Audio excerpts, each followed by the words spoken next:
Healing के बारे में तो हम लोग बहुत बातें करते ही हैं, पढ़ते हैं या हीलिंग लेते भी है। आज मैं बात करूंगा ऐसे एक सब्जेक्ट पे जो मैंने लाइफ में बहुत बार फेस किया है, और वो एक अजीब डायलेमा है किसी हीलर्स की जिंदगी में। 13 साल से ऊपर हो गया कि जब मैं हीलिंग कर रहा हूँ। इसको मैं प्रोफेशन बोल सकता हूँ कि नहीं पता नहीं, but yes I do healing and I charge also for that. एक तरह का एक प्रोफेशनल अप्रोच भी है। बट उसके अलावा भी ये करते हुए मुझे ऐसे कुछ एक्सपीरियंस हुआ है जो बहुत प्रॉब्लम या कंफ्यूजन क्रिएट करते हैं हीलर्स के लाइफ में generally. How they will continue this thing process and all, इस पे भी बहुत सवाल उठा देता है। एंड ये कुछ इंटरनल प्रॉब्लम है और कुछ एक्सटर्नल प्रॉब्लम भी है। So in this video I will discuss about the dilemmas जो हीलर्स की जिंदगी में होते हैं। सबसे पहले, जिसको मैं एकदम थैंकलेस जॉब कहता हूँ, हीलर का मतलब क्या है। लोग जब किसी हीलर के पास आते हैं जनरली इस कारण के लिए आता है कि मुझे इस तरह की कोई प्रॉब्लम हो, उसको हील कर दो। मुझे बहुत बेसिक सा बुखार जुकाम हो भी हो सकता है, और serious like cancer and others इस तरह के क्रॉनिक इलनेस भी हो सकता है कि जिसको चाहते हैं कि हील करें।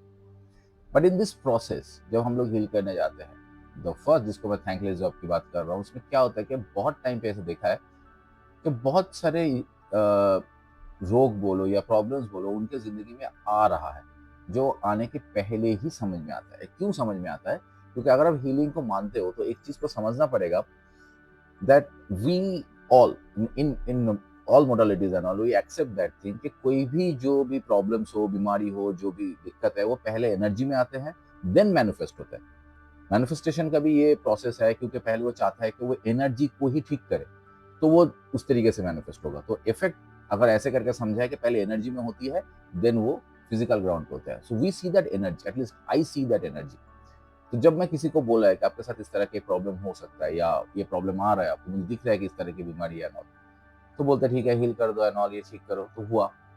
उसके बाद बोलता है तो कुछ हुआ ही नहीं, तुमने बोला, तुमने चार्ज भी किया। यहीं पे प्रॉब्लम है, वो चीज होने के पहले ही तो मैंने ठीक किया। सो ये एक सिचुएशन, एक it is not that funny, but एक सिचुएशन, फनी सिचुएशन लोगों की जिंदगी में आता है, हम लोगों की जिंदगी में आते हैं कि जब कोई प्रॉब्लम होने के पहले ही हम लोग क्लियर कर दे रहे हैं, क्लीन कर दे रहे हैं, तब लोगों के लिए एक डाउट क्रिएट होता है कि अरे किया क्या इसने। क्योंकि हम लोग इस चीज के लिए बहुत ज्यादा एक्सेप्टेड है, या उसको चीज को हम लोग मान लेते हैं कि प्रॉब्लम हुआ है, डॉक्टर के पास गया, वो ठीक कर दी। हीलर को भी लोग ऐसे ही समझते हैं। और हीलर का एक बहुत रोल होता है बड़ा लाइफ में, कि बहुत टाइम पे प्रॉब्लम आने के पहले उसको ठीक कर देना। सो वाई वांट टू वेट कि प्रॉब्लम में आए फिर ठीक हो? पहले भी समझने की कोशिश कर सकते हो कि ये प्रॉब्लम कुछ आ रहा है कि नहीं, I am clean with my energy और नॉट, और किसी भी तरह के कोई ऐसे जिसको हम लोग साइकिक अटैक बोलते हैं ऑल, वो हो रहा है कि नहीं। सो पहले ही ठीक कर दिया तो वो पहले ही ठीक कर सकता है बिफोर दैट मैनिफेस्ट। तो ये एक सिचुएशन है जो हम लोगों को फेस करना पड़ता है, कि कभी भी लोग चाहते हैं कर दे, और कुछ लोग ऐसे एक्सेप्ट नहीं करते हैं। उस टाइम पे एक सिचुएशन होता है कि चार्ज कर रहे हो, कुछ नहीं, काम हो रहा है, कुछ समझ में नहीं आया, बीमारी तो हुआ नहीं। तो आप समझ सकते हो मैं क्या बोल रहा हूँ। अब ये क्या, बाहर के लोगों के साथ जो प्रॉब्लम होता है, जो आता है हीलिंग लेने के लिए, अंदर जो प्रॉब्लम मैंने सबसे ज्यादा खुद के जिंदगी में फेस किया है, और उसके लिए मुझे बहुत बार घर पे, अपने घर से, अपने लोगों से बातें सुनना पड़ा है, ये सेम चीज की इंटरनल इफेक्ट। कोई बंदा मेरे साथ प्रॉब्लम कर रहा है, या मेरा मान के चलो गाड़ी ठोक दिया, कुछ भी इस तरह का सिचुएशन है, जब मैं कुछ बोलने जा रहा हूँ, कुछ को देख रहा हूँ, मुझे बहुत टाइम पे समझ में आता है कि उसके साथ क्या हो रहा है, क्यों हो रहा है, वो क्या आगे कर सकता है। सो मैं उसको कुछ बोल नहीं पाता हूँ। मुझे लगता है कि मुझे समझ में आता है कि अरे ये तो इस प्रॉब्लम से थ्रू जा रहा है, तभी ये चीजें हुई है, या ये कनेक्शन से ये प्रॉब्लम होने के लिए, तो मैं प्रॉब्लम होने के बाद उस तरीके से उसको आर्गू नहीं कर सकता हूँ, और मैं नहीं कर पाता हूँ। लोग बोलते हैं तुमने कुछ बोला नहीं, छोड़ दिया, तो इसलिए मेरे गाड़ी का हाल बहुत बुरा है, हालांकि। बट इसके अलावा भी घर पे जब बोलते भी है हम लोग के, होते हैं जैसे अपने बच्चे में भी होते हैं कि कुछ चीजें बोल रहा हूँ कि तुम डिहाइड्रेट हो रहे हो, तब तक वो हुआ नहीं है, बोले मेरे को ठीक है, कुछ नहीं हुआ है, मेरे को दिख रहा है हो रहे हो। तो ऐसे भी सिचुएशन होते हैं कि हम लोग बहुत चीजें देख पाते हैं जो लोगों को एक्सप्लेन नहीं कर पाते हैं। लोग मानते हैं हम लोग हील करते हैं, बट जब चीजों को हम लोग बोलते हैं प्रायर तरीके से, या हम लोग समझ पाते हैं उसके साथ क्या हुआ है, तो उस सोशल या फैमिली तरीके एस्पेक्ट पे भी उसको कंप्लीटली लोग एक्सेप्ट नहीं करते हैं। तो ये इंटरेस्टिंग डायलेमा है लाइफ में कि कब क्या बोले और कैसे बोले, जो मैं बहुत बार फेस किया है, करता हूँ रेगुलर। इसके अलावा और एक चीज़ है जो हम लोगों के साथ होती है बहुत ज़्यादा, और इसके लिए मेरे को अभी बहुत सारे हीलर्स मैसेज भी कर रहे हैं, कनेक्ट भी कर रहे हैं। वो है कि जो मैंने शुरू में बोला था, psychic attack and all.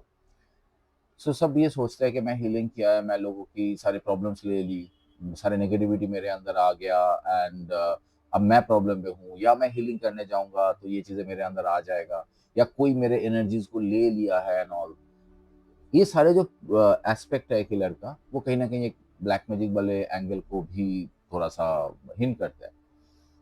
But अगर आप हीलिंग करने आ रहे हो या हीलर बनना चाह रहे हो, तो एक चीज़ याद रखना बहुत जरूरी है कि ये वाले जो एरिया है कि क्या मैं दूसरे के एनर्जी से अफेक्टेड होऊंगा, या ये मेरे को प्रॉब्लम कर सकता है, या मैं एक्चुअली लोगों से कॉर्ड कटिंग कर सकता हूँ कि नहीं। इन सब बारे में you should have a very clear idea, acceptance and preparation. क्यों? ये मैं प्योरली अपने ही एक अंडरस्टैंडिंग से बोल रहा हूँ। फर्स्ट मैं लेता हूँ कॉर्ड कटिंग वाला स्टफ। हम लोग एक कॉन्सेप्ट है कॉर्ड कटिंग किया एंड ऑल, ये बहुत टेम्पोररी है, मुझे ये लगता है। क्यों? क्योंकि मैं जब किसी को हील कर रहा हूँ तो मैं उसको इमेजिन कर रहा हूँ, सोच रहा हूँ, उसकी एनर्जीज को महसूस करने की कोशिश कर रहा हूँ, then I am sending my energy. So लोगों को पता है कि वो हीलिंग ले रहा है। अब वो दिन में किसी भी टाइम पे कभी भी, वो जब भी प्रॉब्लम में है, वो अगर मेरे को सोच रहा है, मेरे बारे में याद कर रहा है, सो immediately that person actually getting that connection back. तो मैं कितना भी कॉट कट करूँ, ऑटोमेटिकली जुड़ भी जाता है। और जो लोग हीलिंग लेते हैं ना, उस दौरान उनके दिमाग में बार बार वो नाम आते हैं जिससे हीलिंग ले रहे हैं। कुछ भी प्रॉब्लम है यार, वो ठीक कर देंगे, जैसे करके हम लोग बहुत टाइम पे अपने किसी गुरु और किसी ऐसे लोगों की नाम लेते हैं या भगवान के नाम लेते हैं। एक्चुअली लोग सोचते हैं, बीमार लोग डॉक्टर के बारे में सोचते हैं कि उस डॉक्टर के पास जाऊंगा तो ठीक हो जाएगा। तो जब भी तुम सोच रहे हो, या जिसको तुम हील कर रहे हो वो सोच रहे हैं, यू आर गेटिंग कनेक्टेड। तो ये जो कॉर्ड कटिंग है, और एक हम लोग उसको पकड़ के चल रहे हैं कि कॉर्ड कटिंग कर दी सब ठीक हो गया, वो उस तरह से नहीं होता है। Because we are actually connected in a multi way. ये सिर्फ एक सिंगुलर कॉर्ड कटिंग से क्लियर नहीं होता है।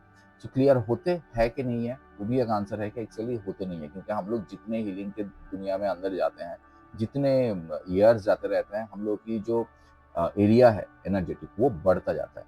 सो बेटर है to work on self development, self cleaning. उस खुद की जो एनर्जी है उसको एनहेंस करना, उसको प्रोटेक्ट करना, ना कि खुद को बाहर से कट करके रखने की कोशिश करना, बिकॉज वो होने वाला है नहीं। अगर तुम सीरियसली हीलिंग कर रहे हो और उस जर्नी में हो, तो वो बढ़ेगा ही। वो वही प्रोसेस है, वो बढ़ता है तभी मैं बेटर और बेटर हील कर पाता हूँ। बिकॉज वो एक्सेप्टेंस क्रिएट होता है। क्योंकि हीलिंग इंडिविजुअल इंसान के ऊपर या इंसान के हिसाब से लिमिटेड नहीं रहते हैं। वो एक कलेक्टिव कॉन्शियसनेस की गेम है। उनमें एक जगह पे मैं जाके मैं इतना हूँ और आगे वाले बंदे इतना है, हम लोग उसको दायरे को नहीं मान सकते। सो इसी का भी ऑपोजिट है कि इफेक्ट होना। इफेक्ट होते हैं, इफेक्ट मेरे को भी बहुत बार हुआ है। अगर मैं केयरफुल नहीं रहा तो सेम काइंड ऑफ बीमारी आ जाता है। बट इफेक्ट होने से भी ज्यादा होता है इफेक्ट होने का डर। डर जिसके अंदर है कि मैं इफेक्टेड हो जाऊंगा एंड ऑल, सो उनके लिए वो ज्यादा प्रॉब्लमेटिक होता है। So the thing is that कि अगर हीलिंग के इस रास्ते में आ रहे हो, सो पहले अपने खुद का जो डर है उसके साथ एक समझौता करो, सुलह करो, या उसे निकलो। बिकॉज तुम इसलिए प्रॉब्लम में आ सकते हो हीलिंग के लाइफ में कि डर है तुम्हारे अंदर कि मैं इफेक्टेड हो जाऊंगा। तुम इसलिए प्रॉब्लम में आ सकते हो कि तुमको डर है कि कोई मेरी एनर्जी को छीन लेगा। तुमको इसलिए इफेक्ट हो सकता है कि तुमको ये लगता है कि मैं कॉर्ड गार्ड करके एक कोने में बैठ सकता हूँ, कोई मेरे को कनेक्ट नहीं कर पाएगा। ये कुछ चीजें इस तरह से नहीं होता कि अगर आप खुद से डील करना ना सीखते हो। So the actual proper thought process ये है इस डायलेमा से निकलने के लिए, work on your self, develop your energy, make your energy so stronger कि वो दूसरे की एनर्जी उसमें पेनिट्रेट ना कर पाए। और ये किसी की हीलर के लाइफ में होते हैं। You have to make yourself strong and more stronger day by day. तो ये बहुत देखोगे कि इस लाइन पे ऐसे होता है, लोग बोलते हैं मैं पहले बहुत हीलिंग करता था, अब छोड़ दिया, मेरे साथ से प्रॉब्लम होता है इसलिए मैंने छोड़ दिया। और अनफॉर्चुनेटली ये जो लास्ट पॉइंट मैं बताऊंगा कि जिसने एक बार इसमें कदम रखा है, वो छोड़ने के बाद भी ये सिस्टम या ये एनर्जेटिक जो खेल है वो उसको नहीं छोड़ते हैं। होता क्या है कि हम लोग सब, हीलर हो या ना हो, उस एनर्जी के अंदर ही रहते हैं। जो इस चीज को ओपन नहीं किया, इस विंडो को ओपन नहीं किया, डोर को ओपन नहीं किया, उसको भी एनर्जी एक लेवल तक इफेक्ट करता है, क्योंकि उसको तो कोई आइडिया नहीं है, तो इस एनर्जी के इफेक्ट भी कम होता है। जब हम लोग इस चीज पे जान के घुस जाते हैं, तो ये जो डोर्स है, विंडोज है, वो ओपन हो जाते हैं। उस टाइम पे अगर मैं उसको ढंग से बंद करना नहीं जानता हूँ तो मैं चुपचाप हट गया, कोने में बैठ गया, बट फिर भी दिस विल कीप अफेक्टिंग अस। तो ये सारे जो डायलेमाज है हिलर के लाइफ में, वो जानना जरूरी है, समझना बहुत जरूरी है, और उससे कैसे डील करना है इसके लिए खुद को पहले प्रिपेयर करना जरूरी है। और अगर आप ऐसे हो कि जिसने कभी हीलिंग किया और आपको लग रहा है कि आपको इस तरह से कोई प्रॉब्लम हो रहा है ना, you should take help from another healer जो भी प्रैक्टिस में है। इट्स नॉट मी कि मैं बोल रहा हूँ कि मेरे से हेल्प लो, मेरे से सेशन लो, but you should connect with anyone you know, क्योंकि भाग नहीं सकते हो। You can go beyond, you can go above, but you can't run away. You need to understand, you need to protect yourself, you need to know how to protect yourself. So डर किसी भी तरह का इसमें problem create करता है। अगर हिम्मत है तो ही हीलर बनना चाहिए, नहीं तो it is not a profession जहाँ पे हम लोग लक ट्राई करने की कोशिश कर रहे हैं, क्योंकि वो लक के साथ साथ बहुत बैड लक भी अपने तरफ एक्स्ट्रा मतलब खींच लेते हैं हम लोग, अगर हम लोग सही से उसको हार्नेस करना नहीं जानते। सो जो भी हीलर बनना चाह रहा है, मेरे ख्याल से इन्फॉर्मेशन उनको कहीं ना कहीं हेल्प करेगा। और अगर इसमें कुछ और क्वेश्चन है, डाउट है, डिस्कस करना है, क्योंकि सारे वीडियोज में उस पैटर्न पे ही बनाता हूँ कि हम लोग उस पर डिस्कस करें, तो जितना क्वेश्चन आएंगे उस बेसिस पे we can talk and we can continue the discussion. Let me know कि इन्फॉर्मेशन आपको अच्छा लगा कि नहीं लगा।